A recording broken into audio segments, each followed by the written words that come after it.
ఏవి మాకు విషయం అర్థం కాదు, మాకు చెప్పేవాళ్ళు కూడా ఎవరూ లేరు అని కూడా ఉంటుంది. చాలామందికి అటువంటి పరిస్థితి కూడా ఉంది. కొంతమందికి తెలుసుకోవాలని ఉంటుంది, కానీ చెప్పేవాళ్ళు సరైన వాళ్ళు దొరకరు. అది కూడా ఉంది, ఆ పరిస్థితి కూడా ఉంది చాలామందికి.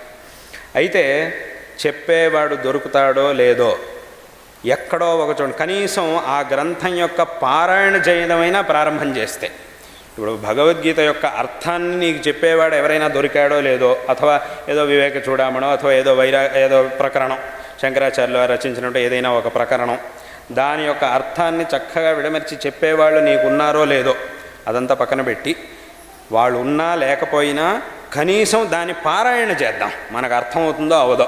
చదవడం అయితే వచ్చుగా, పుస్తకం పెట్టుకొని చదవడం వచ్చు కదా.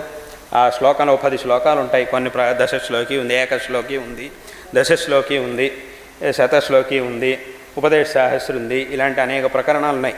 మాకు అర్థం ఉందో లేదో మొత్తానికి దాన్ని పెట్టుకుని చదవడం అయితే వచ్చుగా. అన్ని వెల్లిపిల్లోనూ ఉన్నాయి పుస్తకాలు.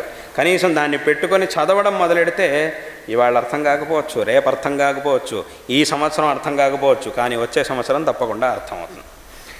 అదే చెప్పింది. అంటే ఎక్కడైనా నుంచైనా ఒక చోట నుంచి ఈ మార్గంలో పయనించడం మొదలెడితే తప్పకుండా ఒకరోజు మనకి దాని యొక్క ప్రయోజనం లభిస్తుంది అనేటటువంటి విషయంలో ఏమాత్రం సందేహం లేదు. అంటే ఏమిటి, ఈ శ్రద్ధతో మనం ప్రారంభం చేస్తే సరిగ్గా దీన్ని ఉపదేశించగలిగేటటువంటి గురువుని ఆ భగవంతుడే మనకి చూపిస్తాడు.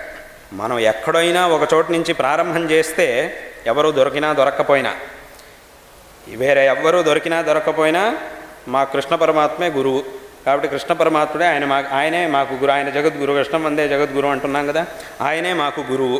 కాబట్టి ఆయన్ని పెట్టుకొని మేము గ్రంథాన్ని పఠిస్తాము అని చెప్పి భగవద్గీతని కనీసం పఠనం చేయడం ప్రారంభిస్తే కొన్నాళ్ళు అయిన తర్వాత ఆ భగవంతుడే మీకు మనిషి రూపంలో, అంటే సరైనటువంటి తత్వాన్ని ఉపదేశం చేయగలిగేటటువంటి గురువు యొక్క రూపంలో ఎక్కడో ఒక చోట మీకు కనిపిస్తాడు. ఎక్కడో ఒక చోట భగవంతుడు మనకి గురువుగా లభిస్తాడు అనేటటువంటి విషయంలో ఏమాత్రం సందేహం లేదు.